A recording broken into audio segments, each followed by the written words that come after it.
They did what? The sea serpent stares down at me, horrified, as they set me on an island that's barely big enough to grow grass. Their long body curls twice around the patch of land, and they rest their head on the sun-warmed stone next to me. The top of their head is almost at eye level when I sit and hug my knees to my chest, shivering from the bone-deep chill of the sea. It's the spring sacrifice. What does that mean?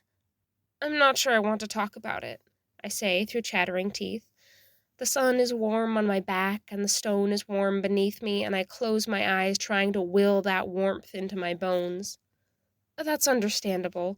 Let me know when you warm up, and I can swim you most of the way back to shore. I'm too big to get all the way there, so we have to make sure you're warmed up before having to swim again. I make a face.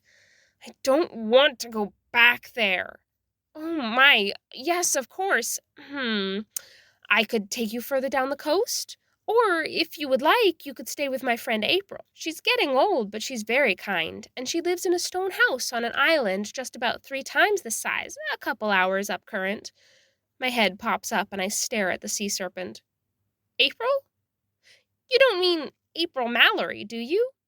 Yes! Wait, how did you know that? I'm not great at human ages, but surely you must have been born after she moved out to live on the island. Yes, but oh man, I have to explain, don't I?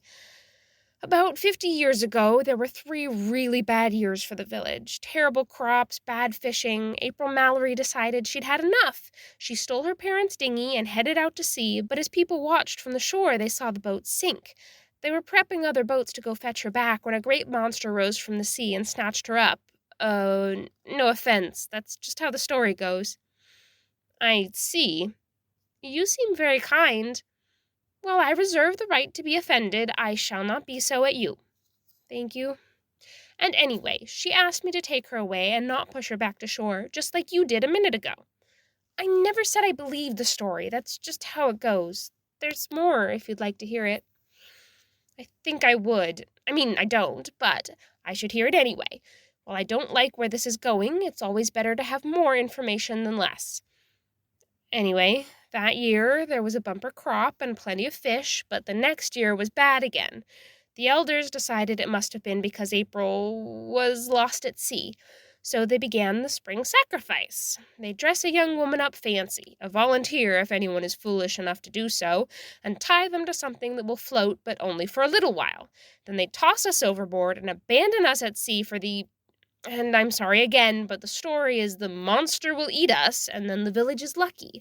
It's stupid, and it doesn't actually work at all, but when it's still a bad year after that, they just say the sacrifice wasn't good enough, and it's all so stupid, and I never want to live in a place like that again. That's awful! Yeah, that's... No, that's truly horrifying. I know, I agree. How many young people have been lost? No, I can do the math, but why? Why would anyone? And to me? I didn't even know, and I can't do anything about weather patterns, not over land or sea. This is truly insane. I agree, and I said as much, which is a large part of why I was randomly selected, I'd be willing to bet. Sarcasm is bitter on my tongue as I repeat the elder's words. A tear drips from the sea serpent's eye. When does this happen? On the first hot day after the peas sprout? How will I know when the peas sprout? Why would you need to know? I have to stop them. I can't let them keep doing this in my name. It's horrific. I have to tell them to stop. This is a tradition now. It doesn't matter anymore what they say it's for. They do it because it's always been done. I have to try and stop it. Or at least pull the sacrifices out of the ocean. That's such a cruel and pointless way to die. Maybe if I go to live with April, I could let you know when it's getting close. I could come with you and try and help. Maybe? Thank you. We can't let this continue. I think you might be a better person than any human I've ever met.